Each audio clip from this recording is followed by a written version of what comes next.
Hello, traveler. I've been crossing Greece for 7 days straight, but unfortunately, the 8th day started with a problem. The oil cooler is leaking coolant, so I'm heading home with a bottle of water in my backpack just in case. In a way, the journey ends the way it began.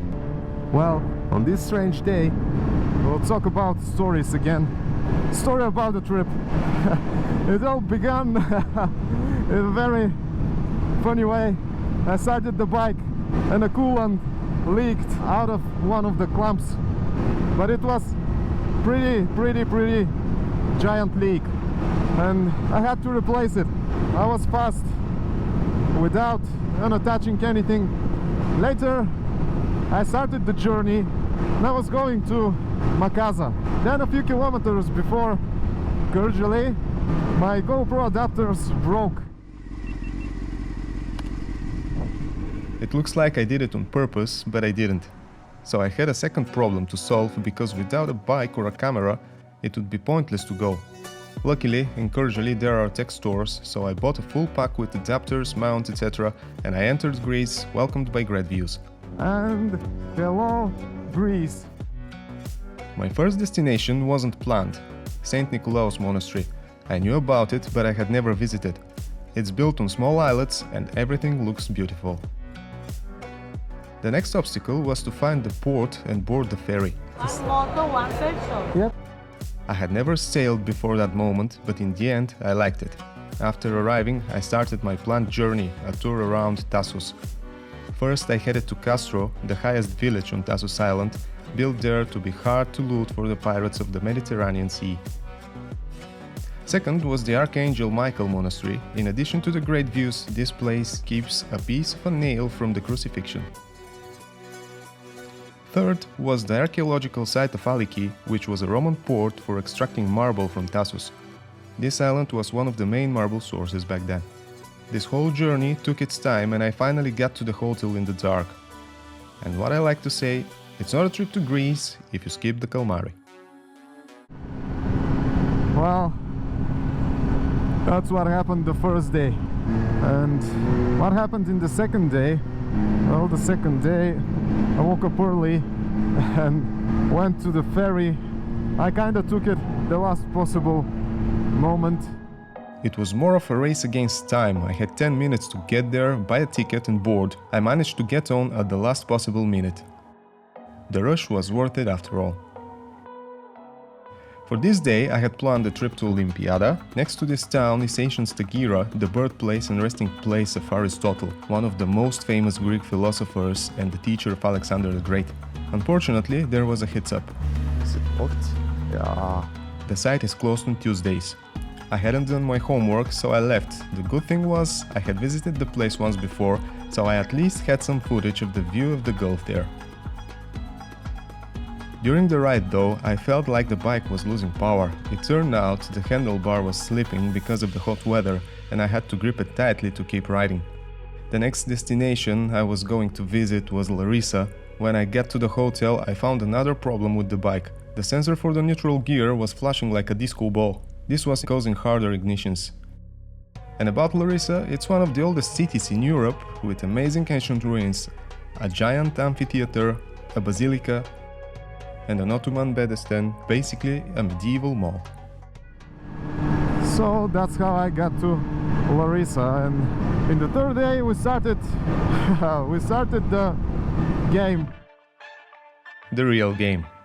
While resting the day before, I came up with the idea to strap the throttle with a zip tie to stop it from slipping. I tried, but my zip ties were too small, they wouldn't hold the tension. I couldn't delay anymore and I left with the faulty throttle. I had to leave early because it was time for some serious destinations. Accompanied by the sunrise, I arrived at the first site, the Thermopylae, the place where Leonidas and his 300 Spartans held off the numerous Persian army for 3 days. After that I took the road to the place famous with its oracle, Delphi. The road there was one of the most scenic I had ever ridden on. And Delphi, well, I visited the museum, which displays a lot of statues. A Sphinx, the twins of Argus, the statue of Apollo from the temple, the pediment, the charioteer, and more. But the real deal was the archaeological site. This city was built on cliffs, so there's a lot of climbing, but it's all worth it in the end. The Temple of Apollo, where Alexander the Great forced the oracle Pythia to deliver him a prophecy, the theater, the scenic view that leaves you breathless, and the stadium, all of these make Delphi a must-see. After, I headed further south to Athens, and as I was parking the bike in the parking lot, I got help from Destiny. Ha! What is this here? A large zip tie.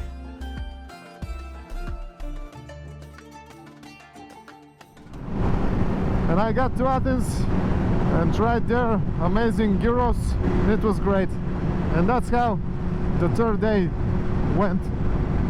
And on the fourth day, I decided to take a break. I decided to stay one more day in Athens. This would allow me to visit both places I had planned to. Well, first of all, I had to get familiar with the subway system, there were transfers, etc. That led me to the first site, the symbol of Greece, the Parthenon. There's nothing to say that hasn't already been said. Incredible monument, Temple of Athena. Up there on the Acropolis itself is hidden another holy building, the old Temple of Athena, with the maiden statues that serve as columns. Later, I visited the Museum of the Acropolis. There were a lot of artifacts, the statues of the pediment, the slabs, the original maiden statues from the old Temple of Athena, and the Lego model of the Acropolis. After that, I crawled again to the subway because it was time for the next destination. I went on a bus trip to the oldest amphitheater in Greece, the Theater of Torikos, and another memorable site, the Temple of Poseidon at Cape Sunio. Apart from visiting the temple, the goal was to witness the sunset.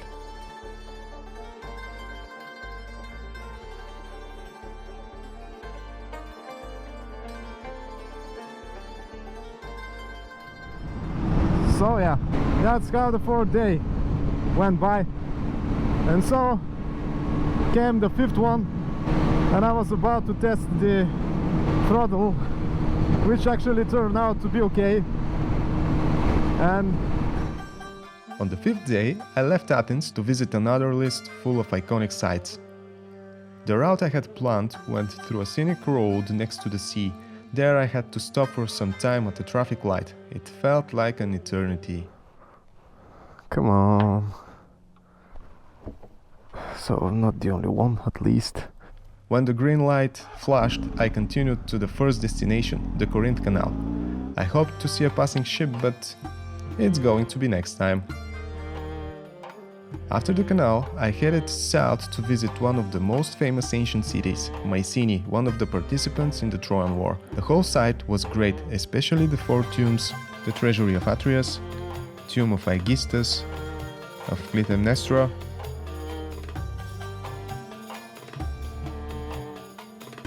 Lion tomb,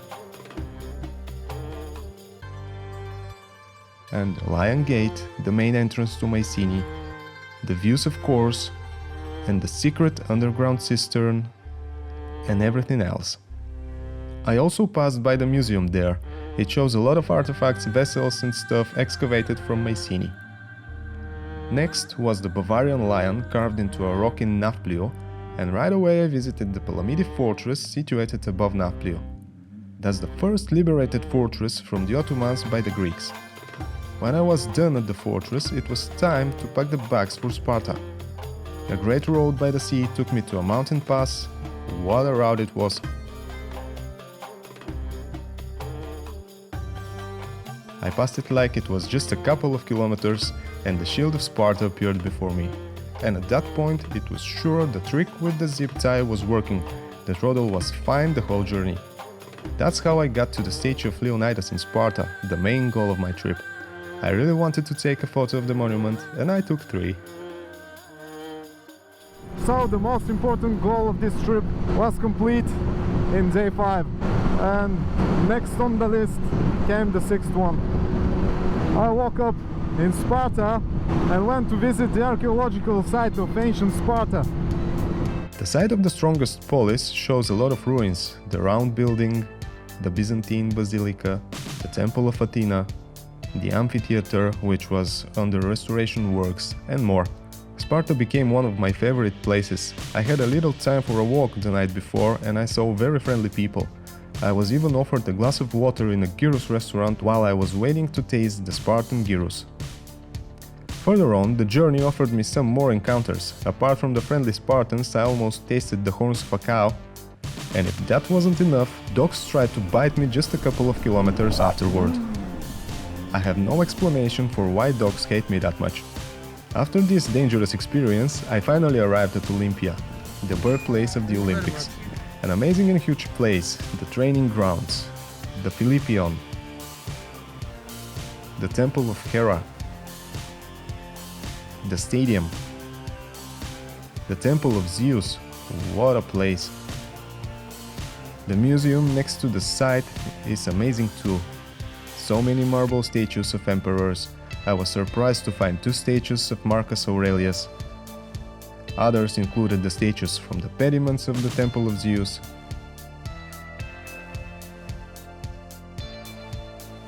the statue of Hermes, and more. It was extraordinary. The next destination was Agrinio, and just when I thought I had seen everything, I realized I was about to cross the longest bridge in Greece, the Rio-Antirio Bridge. And yet, this wasn't everything. A beautiful pass going right through a rock was before me. Well, that is the only one of this type that I've ever ridden on. It was a pleasant surprise.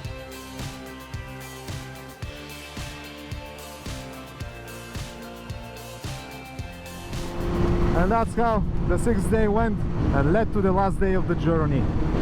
And so the 7th day, the last tour in Greece, took the road to Lefkada, and along the way I had an encounter with... I had an encounter with good. I left Agrinio for Lefkada in the morning, and later I found out that the road was under reconstruction.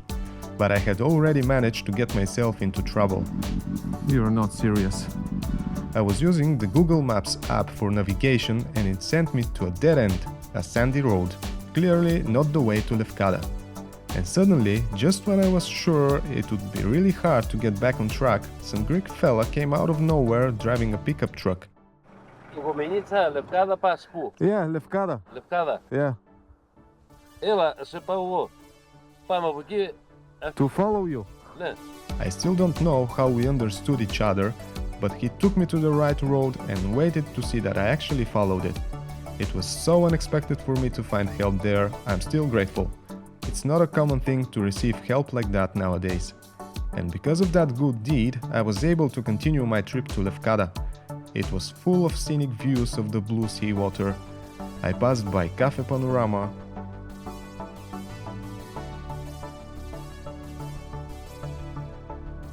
Porto Katsiki Beach,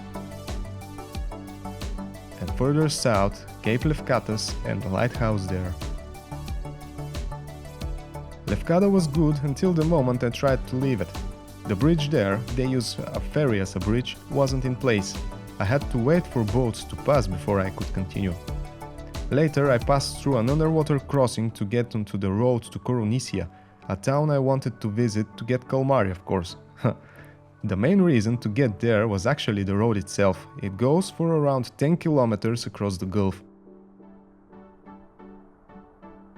Of course, I wasn't spared in the town. A dog jumped at me again. Next, after another incredible pass through rocks, I arrived in Ioannina, and just when I thought I could let my guard down, another dog attacked me. I kind of started to accept it.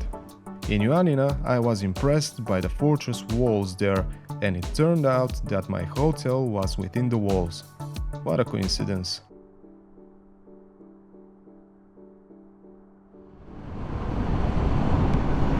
And that's how it stories.